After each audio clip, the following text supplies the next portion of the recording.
on the field a lot most of the second quarter. How do you kind of deal with that challenge, I guess, when you're just seemingly endlessly out there for a really long stretch of time?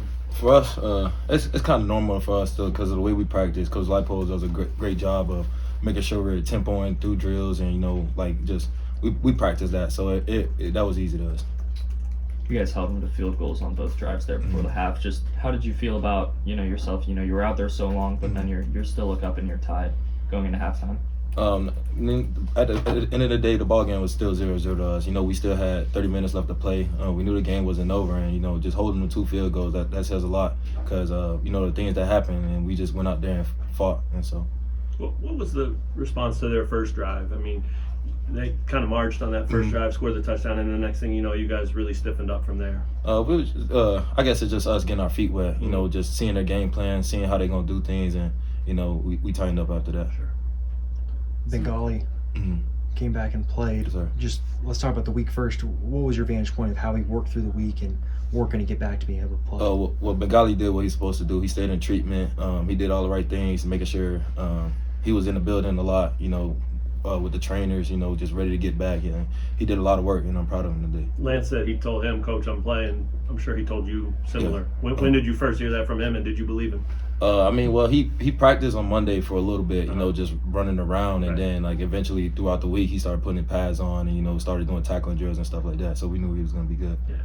How challenging is it, I guess, morale-wise for defense when you give up some of those 4th downs and the long 3rd downs you guys did? It hurts, but we got to play next play mentality because at the end of the day, that play happened, but we still got a whole game to finish. So.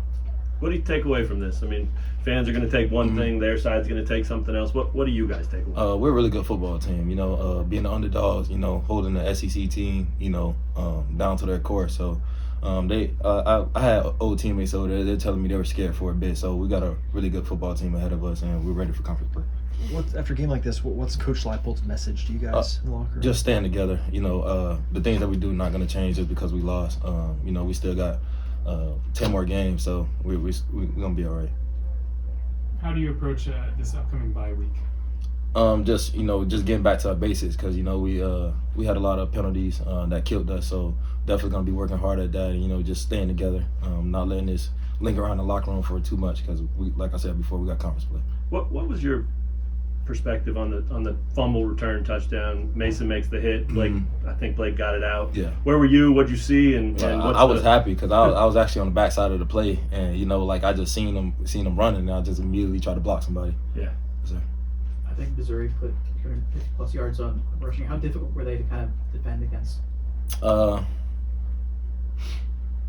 They did a great job. Hats off to those guys. They had a scheme. They stuck to it, and they were consistent at it. And we just got to go out there and stop it next time. So you're not the first player to face a former teammate like you did today, and I know you guys didn't necessarily square off. But what's that like to look over there?